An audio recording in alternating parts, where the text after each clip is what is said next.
Hello guys, మనం recent గా ఇంటికైతే వెళ్ళాం. ఏంట్రాయుడు కెమెరా ముందు పెట్టుకుని ఓవర్ యాక్షన్ చేస్తున్నాడు అనుకుంటున్నారా? ఏంటి అలా ఆలోచించేస్తున్నావు? కొంచెం కెమెరా వైపు చూడరా, ఒకసారి నవ్వురా బాబు. ఇప్పుడే ఒక అమ్మాయి బస్సు అయితే ఎక్కింది. మన పక్కన ఎక్కడ కూర్చుని పోద్దని గుండె అయితే కొట్టేసుకుంది. తెలుసుగా మనకు అమ్మాయిలంటే సిగ్గని. అయినా నీకేం తెలుసు బ్రో మా ఇంట్రోవర్ట్స్ కష్టాలు. హే, అక్కడ సీట్ ఖాళీ ఉంది, అక్కడ కూర్చో. అమ్మయ్య, సేఫ్రా బాబు. నువ్వు ఒక హాస్టలర్ అయితే నువ్వు ఇంటికెళ్ళి ఎన్ని రోజులు అవుతుందో కామెంట్ చేసేయి. ఇప్పుడు మనం బస్సు అయితే దిగేసి ఆటో అయితే ఎక్కేసాం గాయస్. బాగున్నాను కదా. ఇందాకటి నుంచి ఒక కార్ మన పక్క నుంచి వెళ్తుంది. ఇలాంటి కార్స్ నేను మన చిన్నప్పుడు ఎప్పుడో చూసాను, మళ్ళీ ఇప్పుడే చూస్తున్నాను. ఈ కార్ మీకు తెలిసినట్లయితే కామెంట్ చేయండి. అండ్ ఈ కార్ ఏ కంపెనీయో కూడా కామెంట్ చేయండి, ఎందుకంటే నాకు ఆ కార్ ఏ కంపెనీయో తెలియదు కాబట్టి. వెదర్ చాలా బాగుంది కదా, అందుకే వీడియో తీసాను. అవును రా, చెప్పడం మర్చిపోయినా, బస్సులో మన పక్కన ఎవరైనా ఒక అమ్మాయి ఉందంటే ఎక్కడ లేని స్టంట్లు వేసేస్తాం. ఎందుకురా మనకి ఇవన్నీ?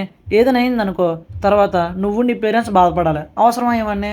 సో ఒకసారి ఆలోచించండి. మనం ఇంటికి వెళ్తున్న దారిలో డాడీ ఏటీఎంకి వెళ్ళి డబ్బులు తీసుకొని రారా అన్నారు. సరే అని మనం ఏటీఎంకి వెళ్ళి డబ్బులు విత్డ్రా చేసాం. మనం బిస్కెట్ అయ్యాం గాయస్. ఇక్కడ మనకు ఒక 500 నోట్ అయితే ఇలా వచ్చిందనమాట. ఎవరో ఏటీఎంలో ఈ నోట్ అయితే డిపాజిట్ చేశారు, మనకి ఏటీఎం ఆ నోట్ అయితే ఇచ్చేసింది గాయస్. సో మనం బిస్కెట్ అయిపోయాం. సో ఇప్పుడు నా డౌట్ ఏంటంటే, ఈ నోట్ ని బయట ఎవరైనా తీసుకుంటారా తీసుకోరా? సో మా daddy inner feeling be like, ఆకలేస్తే డబ్బులతో కొనుక్కొని తినరా, డబ్బులు తినక.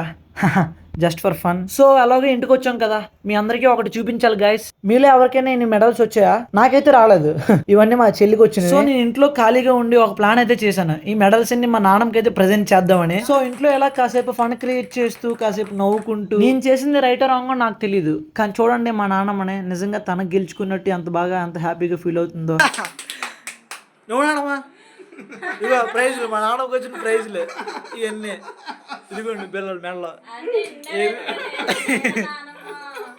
బేసిక్గా మా నాన్నమ్మకి నాకు ఇంటి దగ్గర ఎక్కువ గొడవలే జరుగుతాయి. అయినా అవన్నీ సరదా. ఒక ఇంట్లో నానమ్మ మనోడు గొడవ ఆడుకోపోతే అలా చెప్పండి. మనం ఇలా ఒక 2 days ఇంటి దగ్గర ఎంజాయ్ చేసుకుంటూ హాస్టల్కి అయితే వెళ్ళిపోయాం. మనం హాస్టల్కి వెళ్ళిపోతుండగా మనకైతే ఫ్లాష్ ఉమెన్ అయితే కనిపించింది గైస్, అదిగోండి. సరే అయితే మరి నెక్స్ట్ వీడియోలో కలుద్దాం. బాయ్.